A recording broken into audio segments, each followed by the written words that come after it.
Is everything okay with your heart? Assess. And don't be comfortable to stay where you are. Know what your values are. I'm saying it again. It's when you move away from your values that you're more prone to burnout and negative reactions. You've gone beyond to that place where your values aren't there. Write down those things that are, honesty is important to me. What are the values of it? You write them down for yourself. What are those crucial half a dozen to a dozen things? And every now and again look at them and say, have I stepped out of that? Come back to that. You have to monitor your heart. And parents, you have to help your children learn this. The younger they can learn this, the better. Children who have a healthy heart on the inside are best equipped to resist external pressures. Knowing what your values are enables you to rest in the fact that you cannot control everything, particularly the big things in life. But knowing your values helps you rest and trust. Knowing my values also makes me flexible and gives me the ability to pivot when everything all of a sudden just changed overnight. Even when I'm certain of where things are going to go and what's ahead, how things are going, what's changing, I'm okay. I can't control them, but I trust. I trust those basic things. See, trust can be one of those things is that a value you have, that you trust. Trust God, trust those most intimate to you in those inner circle. If you've got people in your inner circle that you can't trust like that, they shouldn't be in your inner circle. Put them out a little bit. You can still hang out with them, but have key people that you can trust.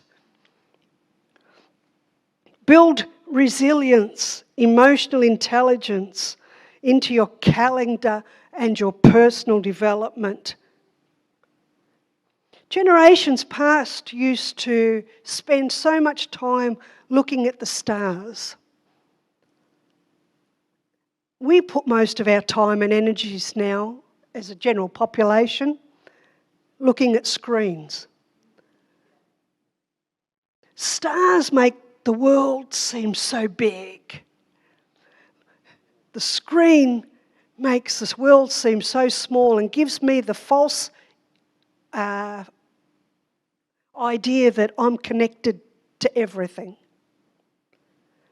Stars remind me that I'm just a tiny speck in something bigger and grander. I wonder how much this contributes to our anxiety, thinking that we're connected to everything. Servanthood is an amazing antidote for anxiety.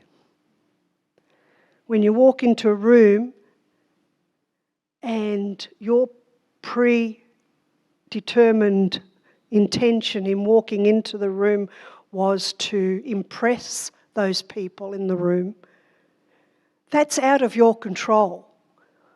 That's their control, whether you're going to impress them or not. And there you have a situation of anxiety. And I know heaps of you were just imagining, right, then you're walking into that room wanting to impress. It does. It makes you hold your breath, shallow breath, messy mind. But if I'm walking into a room and my intention is to serve those people, that's in my control and takes away the anxiety. The more of God that I have in every aspect of my life, the more at peace I can be. I know I said it before, I repeat it. I'm more likely to have His life flow through me to environments, situations, people, if I am with a relaxed heart.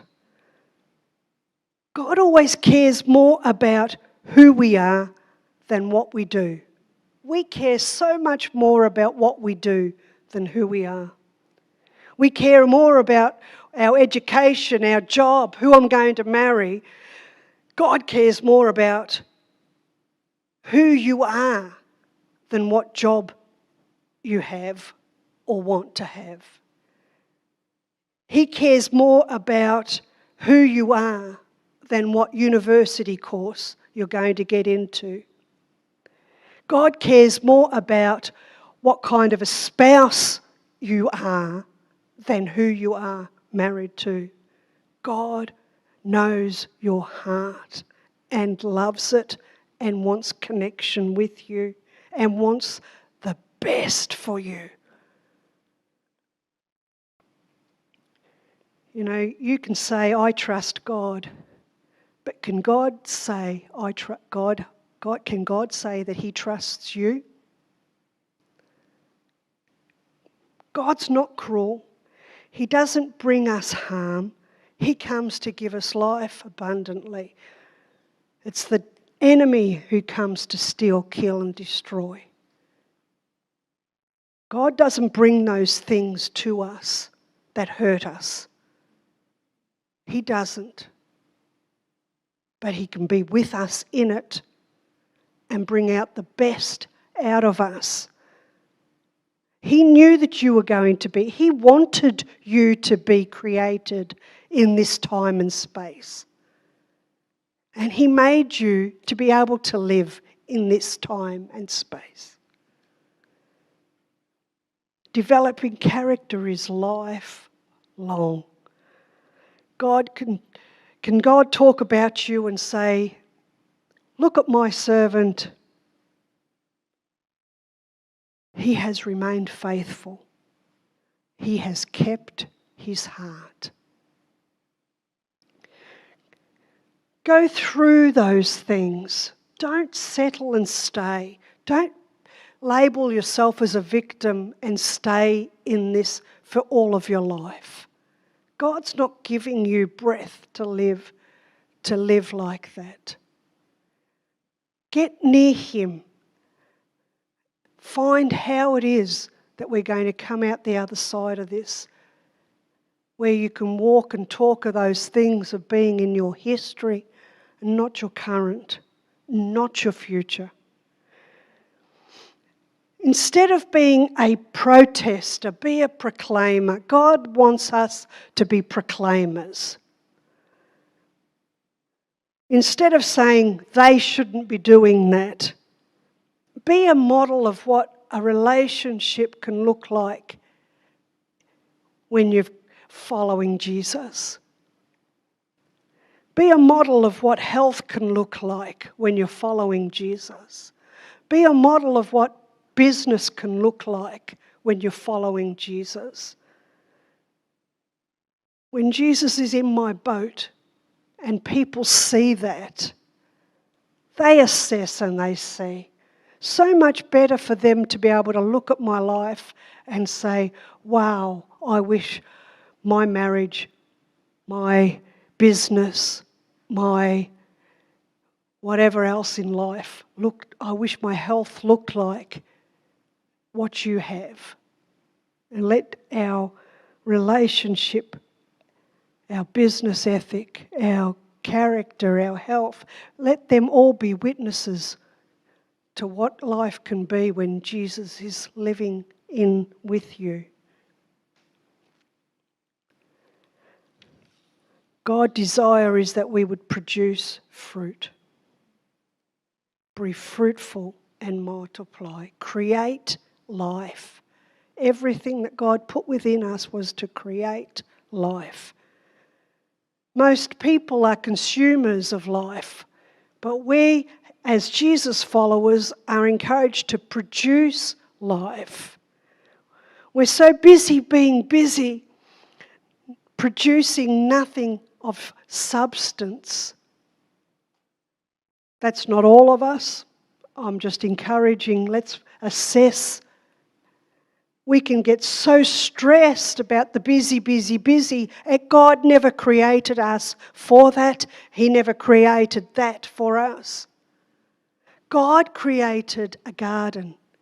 God wanted a place to rest, and He created a garden. And He invited people to come and live in that restful place with Him.